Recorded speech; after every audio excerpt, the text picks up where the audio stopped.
Good morning, everyone. Good morning and welcome to another post-cabinet press briefing. First, I want to wish all teachers across the island a happy Teachers' Day. We know things are challenging. We are facing COVID issues, but many of you, majority of you, have made the sacrifice, have worked really hard to ensure our children continue to get a good education. So from everyone here, we want to wish all teachers, all persons in the education system a happy Teachers' Day. This morning, we are going to be joined by our Minister, the Honorable Favour Williams. Also here to support is Dr. Grace McLean, who is Permanent Secretary acting in the Ministry of Education, as well as Dr. Kassan Troop, who is the Acting Chief Education Officer in the Ministry of Education. And also we have persons from the ministry here as support as well. I want to thank members of the media for being a part of this post-cabinet press briefing, and I'll now turn over to the Minister for her presentation.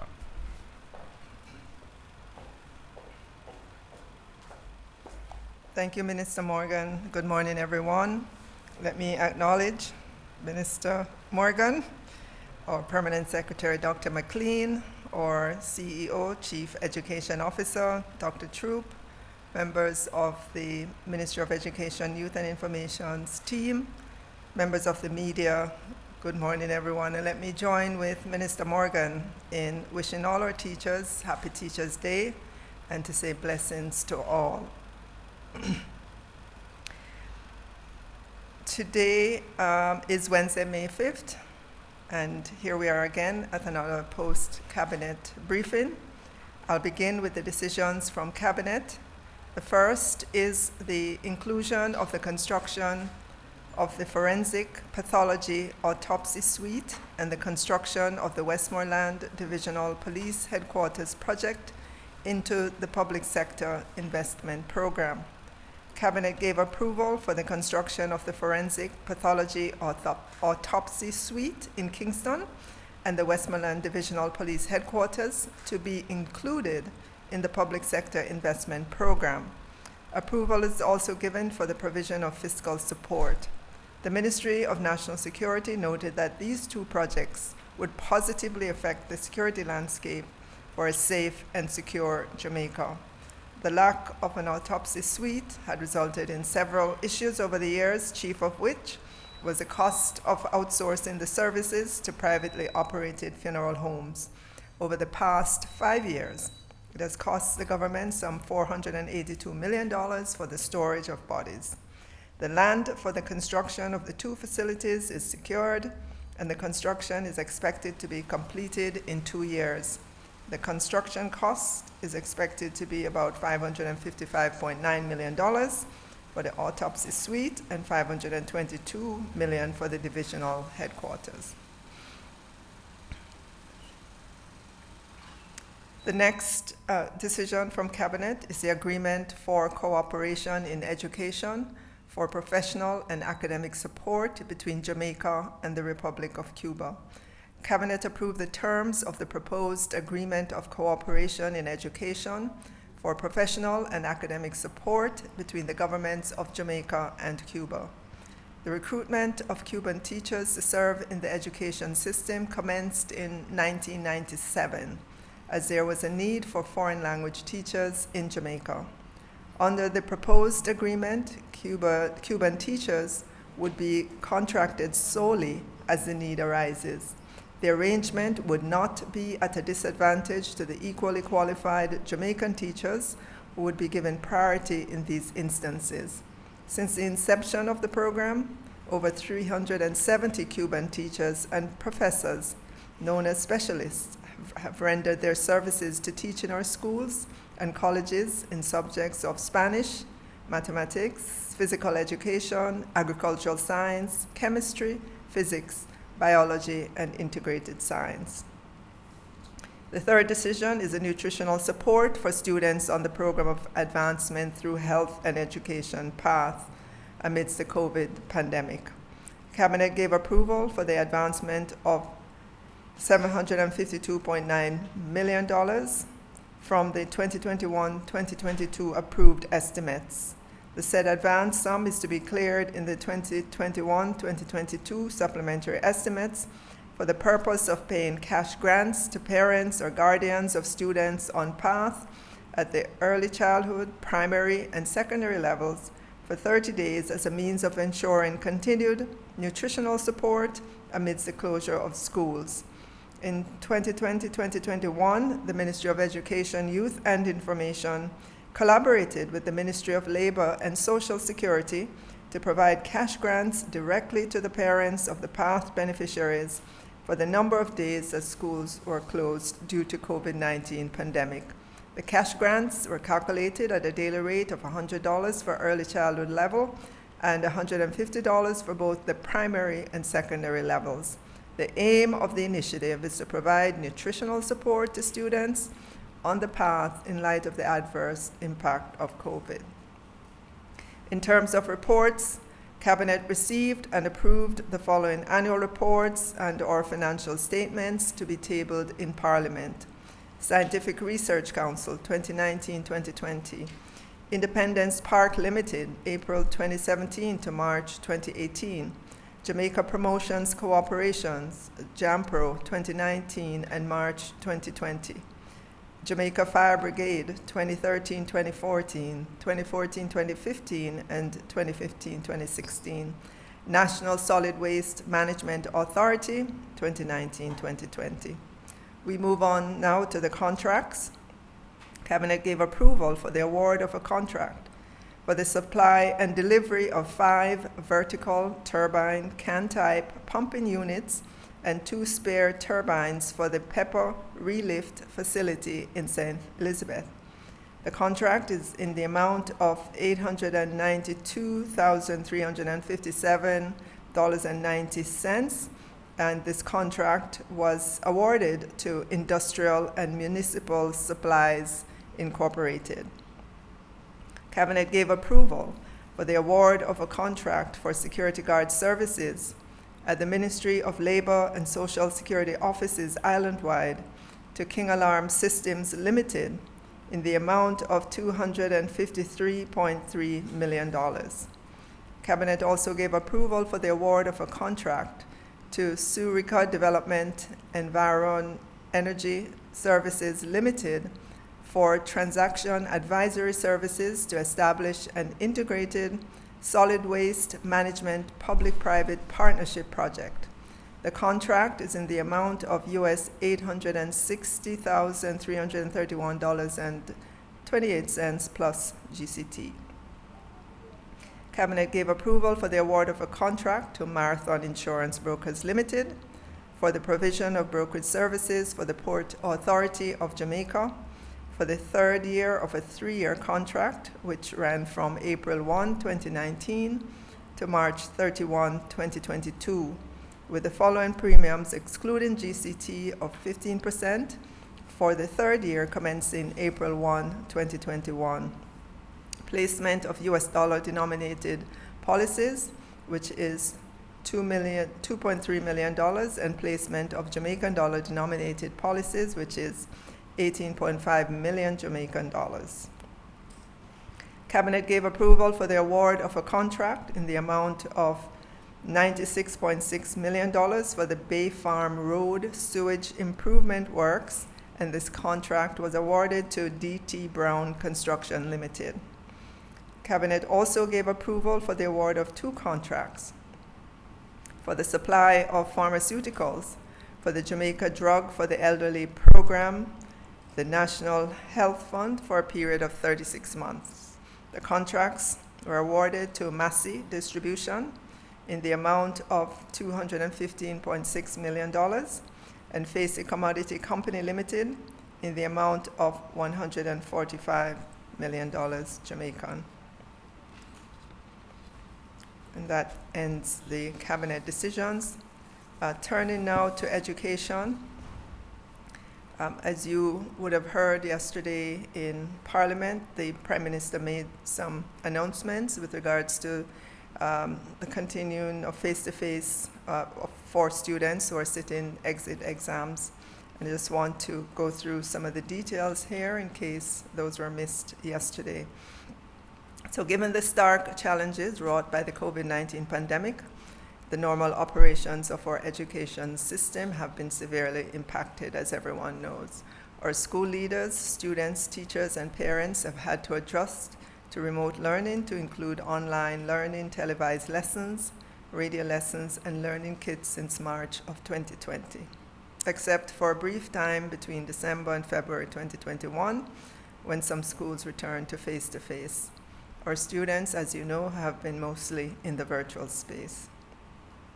As the dates for the exit exams approach, priority has been given to our grade 6 at the primary levels and grades 11 to 13 at the secondary level. That is the primary exit profile, PEP 6, ability test, the Caribbean Secondary Education Certificate, CSEC, the Caribbean Advanced Proficiency Exam, CAPE, City and Guilds, and the National Vocational Qualification, Jamaica, NVQJ. This priority applies to our private schools as well for those students sitting exit exams. So we have a number of children who are registered. In fact, we have about 39,000 students who are registered to do the PEP 6 ability test, which is scheduled for May 26, 2021. We have 13,951 students registered to sit the CAPE exam, and 45,174 students registered to sit CSEC, respectively, in our public education institutions. There are also some private candidates for both CAPE and CSEC. These exams are scheduled to begin June 14th and will run all the way through to July 16, 2021. 24,000 students, thereabouts, are registered for City and Guilds. Those exams are scheduled for August 10 and August 11, 2021. 16,000 students are registered to sit the NCT VET exams, and those are scheduled for June 7 to June 11.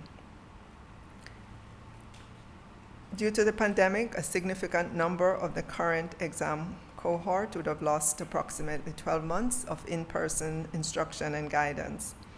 School-based assessments, which would normally be over 90% completed in the month of March, when we looked at the statistics, when we did the survey based on the survey that was conducted on April 8th, only about 15% of CSEC schools and 26% of CAPE schools would have 70% of SBAs completed.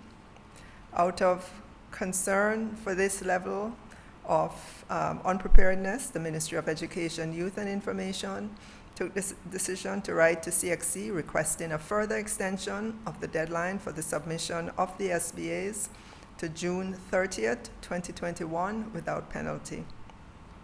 This was approved with an agreement for rolling submissions, meaning as students complete all or parts of their exam, they could submit those to CXC. And the new date would be June 30th, I was said, 2021, while all project type SBAs are to be submitted by June 18, 2021, rather than the May 31, 2021 date. In light of the foregoing, which is the inclusion or resumption of face-to-face engagement for students preparing for the 2021 sitting of exit exams,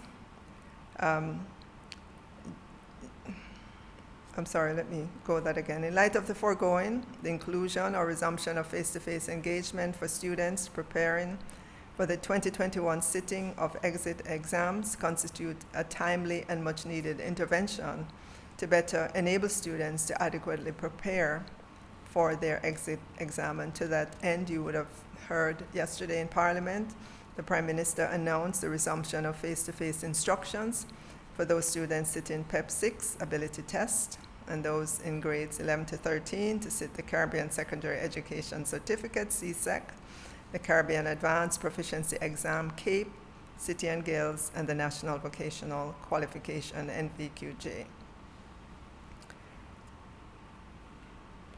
So flowing out of that are a number of things. All primary and secondary schools will be allowed to offer the inclusion of face-to-face effective Monday, May 10th, 2021. The schools will use a whole day or rotational approach, meaning not all students will be at school at the same time. Some students will be there for face-to-face, while another subset will work remotely. Systems are in place for all the teachers involved in the face-to-face instruction to be vaccinated as part of the infection prevention and control measures. Approximately 7,500 teachers are already vaccinated. Plans are in place for those teachers specifically who have to interact with students during the exit exams to begin to be vaccinated May 6th, which is tomorrow, Thursday. And of course, we continue to work with the Ministry of Health and Wellness to ensure that the remaining balance of our schools are inspected and approved. The ministry, we understand just the enormity of the situation, and so we have begun to coordinate with our transport providers to see how best we can make available solutions to enable our students to travel to and from school safely.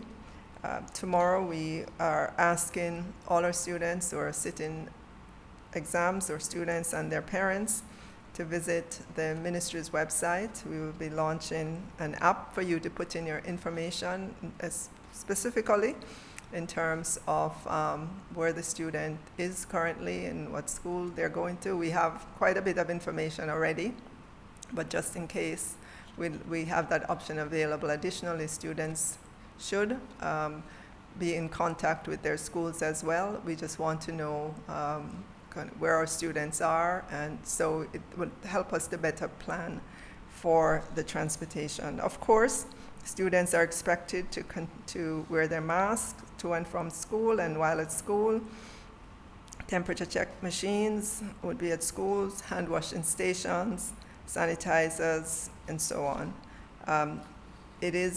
We continue to be in a very crucial point in terms of the COVID-19 pandemic, and so we're asking for extreme care to be taken, especially in the schools as it regards to seating in the classrooms, and asking our principals, teachers to really look at the timetable to ensure that you have proper sequencing of students in our schools, so we don't have a lot of students at school at any one time.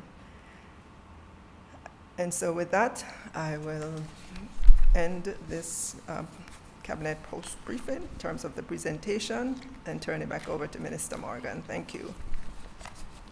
Thank you, Minister Williams, for giving the updates from Cabinet. We're now going to move to the question and answer segment of the post-Cabinet media briefing. I'm going to remind our media partners on our Zoom platform to use the raise hand feature if you wish to ask a question. We're also streaming live on the Ministry of Education, Youth and Information's Facebook page, and so we want to make sure that those individuals benefit from the questions asked and the media host representing. So looking at our platform, not seeing any hands raised at the moment. Okay, now seeing Mr. Dwayne Anderson. Mr. Dwayne Anderson, could you just unmute yourself, please? Good morning. Thank you so much. Go ahead with your question, Dwayne. Great. We've had reports in the media about some students, including over there in St. Thomas and Portland, who've not been able to, access any classes for over a year.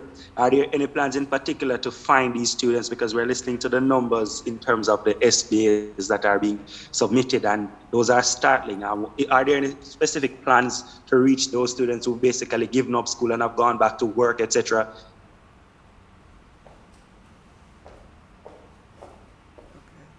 Thank you for that question. I'm going to ask our Chief Education Officer to answer, and because I know we have interventions that are planned and so on.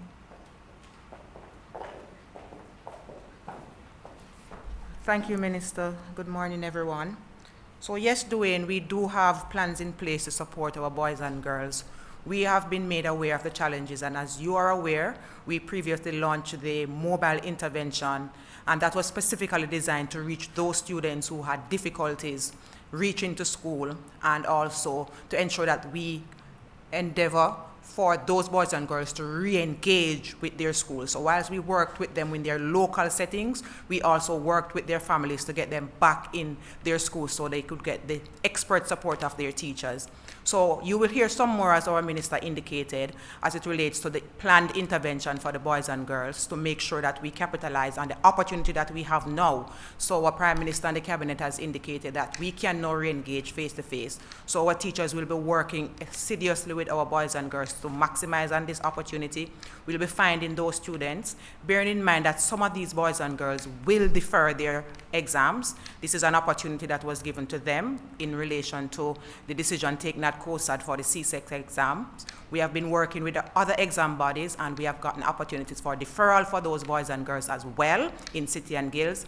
NCTVET has modified their approach as well. So instead of having them doing many of the practicals, they have modified the assessment to projects. And so the teachers are going to be working with these boys and girls to complete these projects so they can sit their exams in June. That's June 7th to 11th for NCTVET and August 10th and 11th for the City and Guilds. So we have been working with the examining bodies. We are listening to our teachers, and we are committed, our education officers, our teachers are committed to finding these boys and girls and making sure that they are ready. Bearing in mind, of course, if they want to defer, if parents want them to defer, they will have that opportunity. And again, our system will be adjusted to make sure that these boys and girls are supported for them to sit in January or June of 2022. Thank you, Dr. Kassan Troop, the Acting Chief Education Officer at the Ministry of Education, Youth and Information. Going to acknowledge Ms. Nadine Wilson-Harris. Mrs. Wilson-Harris, could you just please indicate the media house that you're representing? Dwayne, I'll come back to you for your follow-up question. Just allow Mrs. Wilson-Harris to ask her question. She had her hand raised earlier. Good morning, everyone. Nadine Wilson-Harris from the Gleaner Company. I have a couple of questions, but I'm just going to throw two for now answer. As it relates to the SBAs, can you outline some of the reasons that have been given for the late submission? And I want to find out as well if this is likely to affect the day that the students will normally get back the results. And I'm thinking in line of in terms of matriculation into universities, etc., how this is likely to impact that. Also, my second question, the ministry has floated the idea of government funding extra lessons for students. Could you say how many students might be covered by the program and how many teachers might be co-opted? How much is the initiative likely to cost? Thank you. Okay, thank you very much. With respect to the SBAs, our boys and girls would have been affected by the disruptions that would have been brought on or occasioned by the pandemic. So some of them would not have been fully engaged in the activities at the school level, and so they were not given the opportunity to complete. For example, the home economics SBAs, they would have to do their practicals at school using the labs under supervision from external supervisors in addition to their teachers. Now, those opportunities were disrupted, and so our students would not have been adequately prepared or to complete their SBAs at this time, and normally we would have done that. So that would have caused some of the delays, and that is why our minister wrote more than once to CXC, just appealing for some consideration for our boys and girls. The deadline was given for May 31st for the submission, and through the intervention of our minister, we got our deferred deadline. So now our students can submit their SBAs up to June 30th of this year and without penalty. What that means is that when they are complete, when a school is complete, CXC has asked us to do a rolling submission. So once a center is complete, they do not need to wait until June 30th. They can submit, so we don't have the bundle and the bulk of the submissions at the same time for our Jamaican candidates. So those are some of the things that led to our students being unprepared, but we are not daunted. We have to work with them. Once they inform CXC that they will be sitting, our principals and teachers will just pull together and work with them to complete.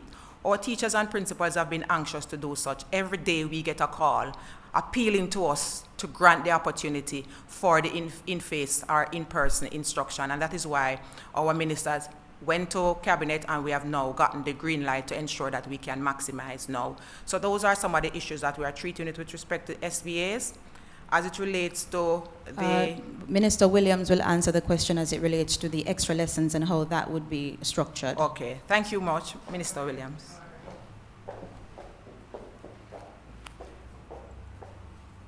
Okay, with regards to extra lessons, of course, this is an initiative that has resonated with a lot of Jamaicans. They recognize that the children would have lost a lot of hours, a lot of contact time with teachers.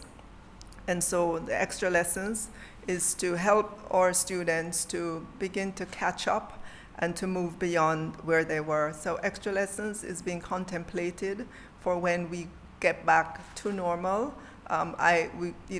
Standing here today, I don't know exactly when that will be. It's going to depend on how we move through this pandemic. What's the assessment from the Ministry of Health and Wellness? Our thoughts, our hopes are that by September, we will be able to be back in that environment, but that's just a hope right now, standing here. Of course, we're working on the details of it in terms of how many children would want to avail themselves of this, and that will help us to know how many instructors or teachers we will be required, where the students are located, how can we get students together, whether it's in the face-to-face environment or online. I am sure there will be a blended approach to doing this, just so that we can leverage it, we can scale it up across Jamaica. As to the cost, again, we're working through the details, so I wouldn't be able to present any of that today, but we have some time, because like I said, we're looking at doing this when we are able to get back into the normal mode. And let me say as well, just to continue in terms of the exit exams, this week, CXC will be releasing the broad questions. On Friday, CXC will be releasing the broad questions for subject areas in broad topics for the subject areas in the paper 2, which is the short essay type questions for the CXC. Thanks. Thank you, Minister Williams. Just going to go now to Dwayne Anderson, followed by Javon Keys. So, Mr. Anderson, just please unmute yourself and ask your question. Your follow-up question? Yes, Minister Williams. Is there any concern from your standpoint or from the ministry about potential lack of motivation among teachers going back to school in the face-to-face setting? I ask this in light of a little bit of a finger pointing in the last few days about how students have been performing, whether it's the teachers not doing enough, etc.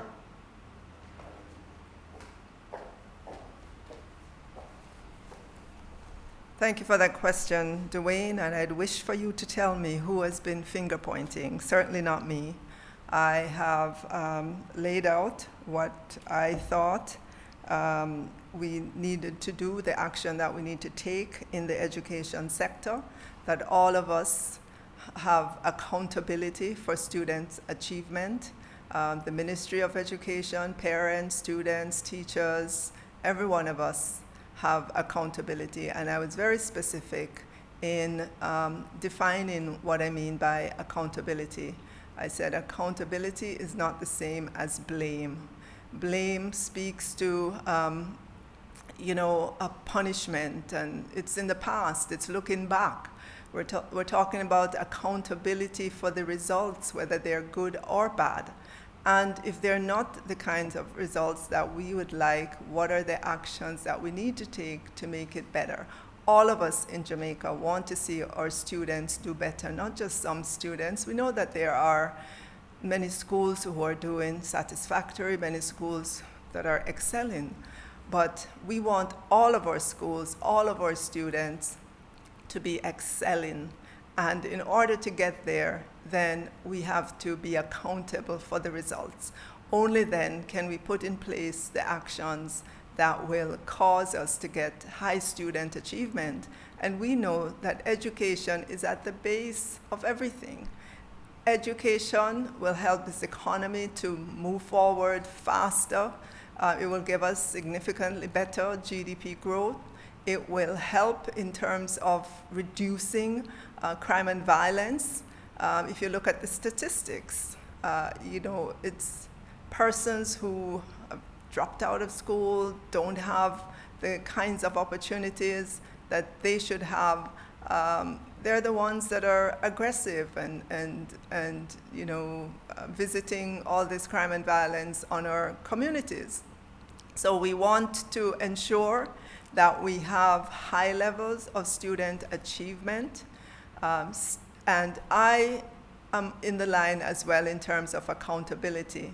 And you can ask our permanent secretary and the chief education officer at the ministry how aggressively we are moving to ensure that we get the different programs, interventions, we have more information about our students, we ensure that we have just a continual in-service professional and personal development of our students, that we deploy the STEM methodology in our schools and ensure that all our teachers understand it so that when they walk into the classrooms, they don't have to guess and spell what is STEM. They understand it and they can just execute on it. And our children understand what we mean by STEM or STEAM education, which is the integration of classes. So you need more collaboration among teachers. We're looking at the common lesson plan bank for our teachers so they can pull down lesson plans and they can modify and help them to, in the classrooms, they can share lesson plans with each other. We're looking at a number of initiatives. If we were laying blame, we wouldn't be looking at it. To lay blame is a dead-end street. That's not what we want. We want collaboration all up and down the education sector, those who are in it, those who are outside of it, to be able to move our children forward. The product of the education sector is high student achievement. That's the product that we all wake up, and whether we go to our offices at Central Ministry or in the regions, or we go into the classroom, that is what we want to see at the end of the day. So I wish for you to tell me, who is it that's laying blame? Certainly it's not me. Thank you. Thank you so much, Minister Williams. We now move to Javon Keys from TVJ. Please unmute yourself, Javon, and go ahead and ask your question. Good morning, everyone. My question, well, I have three questions actually. My first is adding an extension to the first question asked by Dwayne Anderson, and this would be looking at the overall picture as it relates to truancy. In your sectoral presentation, that is, Minister, you spoke to a number of reasons why students are absent from school, but I wanted to find out if year to date we have a true idea of the number of students who have not been able to attend school in any of its iterations year to date. So if you have that number, I'd like to have an idea of that. I also would like to know what is the number of students currently opting for that deferral. I know there's an extension to May 14th now, that's for CSEC or CXC overall, but I don't know if you're able to provide a preliminary idea of the number of students who've opted for deferrals. And my final question is as it regards to vaccination of private school educators. I know yesterday in Parliament, the Prime Minister spoke to other educators being vaccinated. You mentioned the number of teachers now vaccinated as 7,500. Does that include any private school educators? And if not, when are you expecting to have private school educators being vaccinated as a part of the national inoculation effort?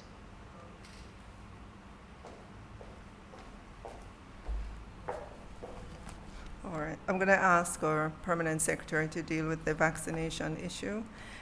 In terms of the reasons students are absent from school, as you would have heard, illness, rain, money problems, school not keeping. In terms of illness, when you look at the statistics, asthma is a huge issue for our students.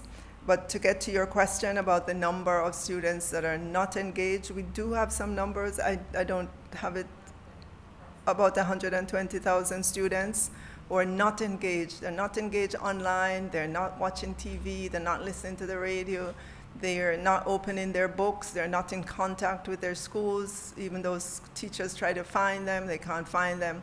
And that's why you would have seen we launched the mobile intervention program when we were able to, and that was actually sending into communities, instructors to find students and have them in groups of 5 for 1.5 hours twice per week so that we could engage with them face to face. Unfortunately, we all had to withdraw again from school and go back to the remote environment, so we were not able to continue that program. But as soon as we are able to, we will again, because we know that there are many challenges facing students and parents. We know that not everyone has proper connectivity, and even in cases where they do, they may not have the money for the data plans and so on. And so we have to put in place, and we did. It was interrupted, but our plans are to begin it again as soon as we're able to. And in terms of the vaccine, yes, you want to? Okay, good morning, everyone. Javon, we have prepared a list of close to 16,000 of our teachers those are teachers who are involved in the teaching of our exit examinations, of course, which would be at PEP, as well as grade 11, 12, and 13. And in that number, we do have our private schools included as well.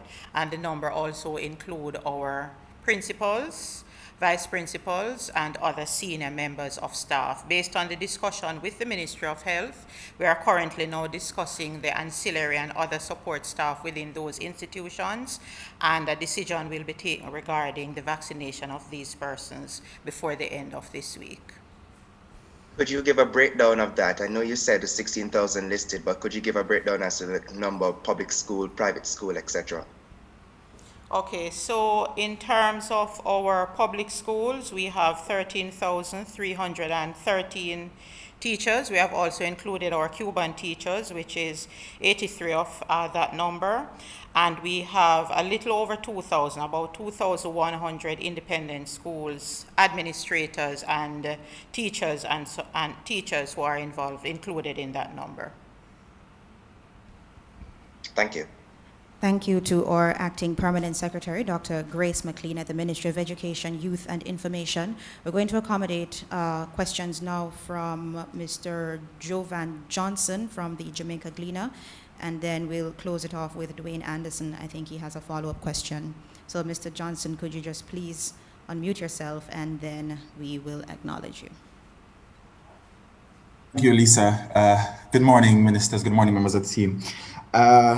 I have 3 to 4 questions. First to Minister Williams. What the Prime Minister had to say in regarding the Heart Trust NSTA developments in respect of staff and the concerns about the non-renewal of Dr. Janet Dyer's contract, and in particular regarding Edward Gabidon's and the reports that have emerged regarding him, his company getting a contract, Mr. Gabidon being, of course, the chairman of the Heart Trust NSTA. Can we answer your question one at a time, Mr. Johnson? Sure. So could you repeat your first question, please? What has the Prime Minister had to say in regarding the developments of the Heart Trust NSTA, in particular the reports that the chairman of the board, who is also the CEO of the Syncan Technologies, received contracts that raised concerns for procurement officials at Heart? Well, I have not spoken to the Prime Minister personally about the Heart issue. What I am aware of, though, is that Heart has issued a statement on the matter. I'm also aware that the government procurement rules contemplates circumstances where persons involved in the government service at the level of the CEO, at the level of the, is it the CEO or chairman? You said CEO. Are you asking about the chairman or the CEO? Was establishing the relationship between the company and the board chairman. So you're talking about the chairman and not the CEO, because you said CEO earlier. I mentioned CEO to establish the relationship. That is to say, what has the Prime Minister said about the reports? Well, I'm that not procurement aware. Officials. I have not had a conversation with the Prime Minister about the reports. What I am aware of, though, is that Hart has issued a statement. We've read the reports in the paper. I myself am waiting on evidence of impropriety because the procurement rules does state that under circumstances where someone like the chairman is involved in the business of whatever and the company wants to contract a company associated with that individual, that there are certain procedures that should be enacted. I am willing and wanting to see where those protocols have been breached and whether they have been breached. The mere raising of questions doesn't mean a conclusion of guilt. And if it is that there is evidence that someone has breached the rules of procurement and the public tender process, then those information need to come to the public so that the chips may fall where they may. But to answer your question specifically, Prime Minister has not spoken to myself about the matter, and the Hart has indeed responded to it in your paper, Mr. Johnson. Next and just question, a follow up to that, Minister Morgan. The response that Hart said they were responding to questions I submitted. Among the questions we submitted were what legal advice, because the procurement officials who raised the concern asked for legal advice. We're still yet to know. Hart has not responded to say what legal advice was it provided? And 3, what's the total value of contracts that went to to Sync Technologies? We have not received an answer to those questions. To answer your question, the first point is legal advice has to be dealt with in the way that legal advice is dealt with. I suggest that you submit an ATI request to Hart, and if the ATI law allows, then you can get that legal advice, which would be between a client and the lawyer. As it relates to the quantum of the contracts, you would also note that this organization, of which Mr. Gavidan is a part, has had a long-standing relationship with Hart even before he became chairman. So is it that you're asking for all the contracts that he got before he became chairman, or you're asking for contracts that he had when he was chairman? Also, are you asking for contracts that would rise to the level of the board? Because you do know that the procurement rules has a number that goes to the board level, but if it is below a particular threshold, it doesn't go to the board level. So I just want to know specifically what you're asking, but nonetheless, I think that you should submit your questions to Hart as it relates to those 2 questions, as they would be most able to give you specific understanding as to the level of contracts and whether or not their relationship with their legal guidance would give them the authority, or give the legal guidance the authority to reveal such advice to you. Questions we have submitted, Minister. So can I secure your commitment that they will provide the answers? No, you cannot secure that commitment from me because I do not work at Hart. What you can do is you can use the legislated approach of using an access to information request if it is that an agency has been delayed or unwilling to give you the information. I have no control over how Hart as an entity functions. They function based on a statute. They function based on directives that are laid out clearly. If it is that you are unable or they are unwilling to give you information, the government has put in place a very effective mechanism called the Access to Information System, which I'm sure you can use to get all the questions you wish to be answered. You had 4 questions. Sorry? You had 4 questions. Very well. This one is to Minister Williams. Minister Williams, as the Minister of Education, and in light of the Auditor General, you indicating that in light of reports from the Gleaner that you've asked the Auditor General to expand the probe at the Ministry looking into relationships with Western Hospitality Institute, the Joint Committee on Tertiary Education, the Ministry, as well as following a report, the Center of Occupational Studies and the Career Advancement Program, which you understand has been restructured, all of which, to a large extent, had some direct supervision from the current acting permanent secretary. to whom Auditor General reports would go to for confirmation, for responses, etc. Are you satisfied that the current presence of the acting permanent secretary, given her roles in those programs and relationships that have been at the ministry for years, are you satisfied that there will be no hindrance to the Auditor General's probe? Mr. Johnson, you're treading along a very dangerous ground. The Auditor General conducts audits in ministries consistently over time.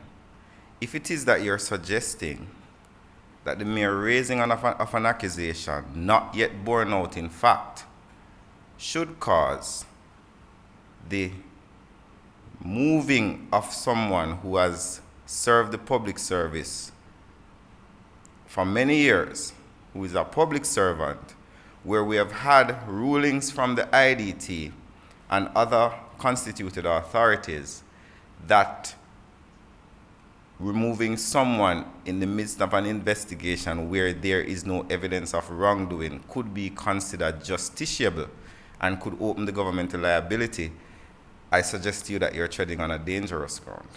The other thing I wish to say to you as well is that the Ministry of Education under the leadership of Favour Williams is very committed to the whole issue of probity, transparency, and accountability.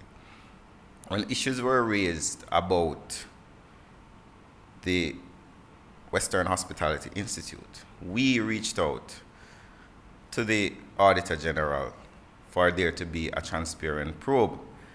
The layers of accountability that exist within the system allows that sort of engagement to take place. But we have yet to hear factually what evidence has been brought forward of impropriety. But that is not our duty to conclude. That is the duty of the constituted authority to conclude. But we have not seen where you can be now suggesting that you remove an individual from their job because you have raised a suspicion about their actions. Minister? I don't think Minister needs to say anything further on that. Do you have another question? You said 4, you have gone 3. I do, but I just want to be clear in respect of that previous question that we've not raised an accusation. What we're saying or asking is that in light of the roles that the acting permanent secretary played in those programs and the role that but the acting permanent secretary plays roles in every single program in the ministry. But so she was an acting chief education officer at the time, Minister. Mr. Johnson, the acting permanent secretary is, based on the laws of the land, the accounting officer in the Ministry of Education. Any program, and she works alongside the CEO, every single program that exists in the Ministry of Education, the acting permanent secretary and the CEO plays a role in it. So if every time there's an audit or a probe, we should start removing people simply because Jovan Johnson raised a question, then there will be nobody left in government to do the work.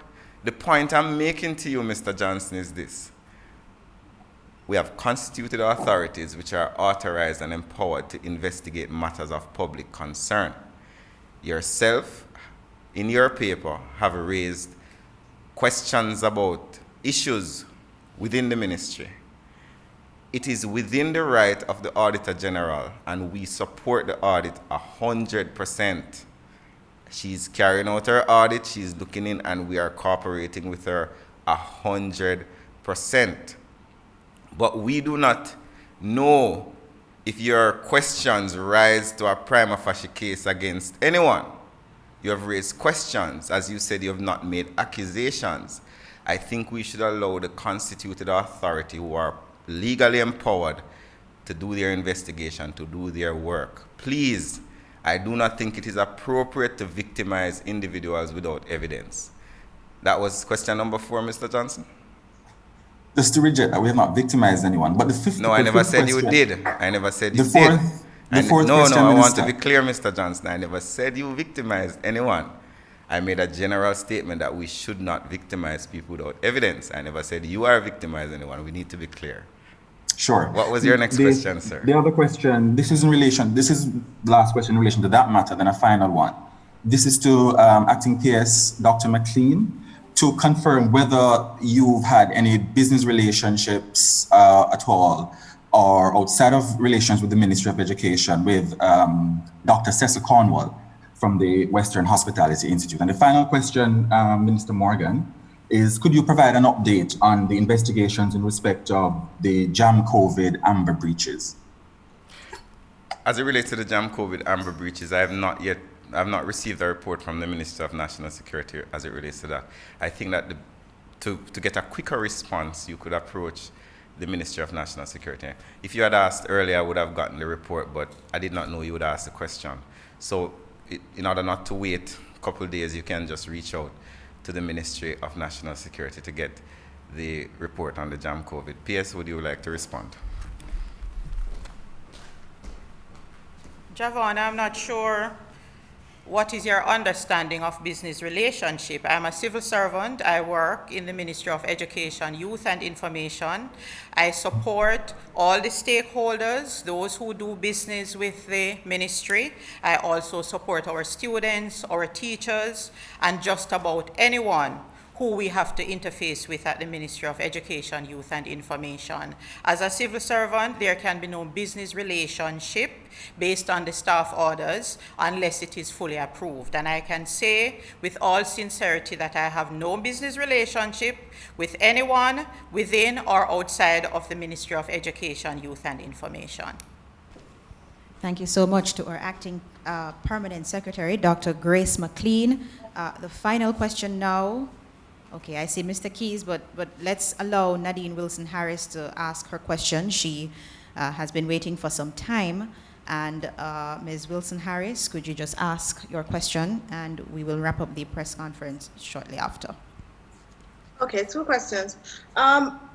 Minister Williams had touched on the whole issue of coordinating with transport providers to take students to school. Just wanted to find out a bit more on,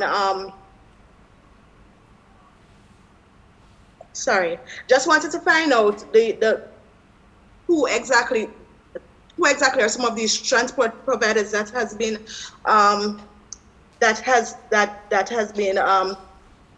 the coordination has started with, and is the government planning to finance transportation for students in the 350 schools, and what's the estimate for that spend?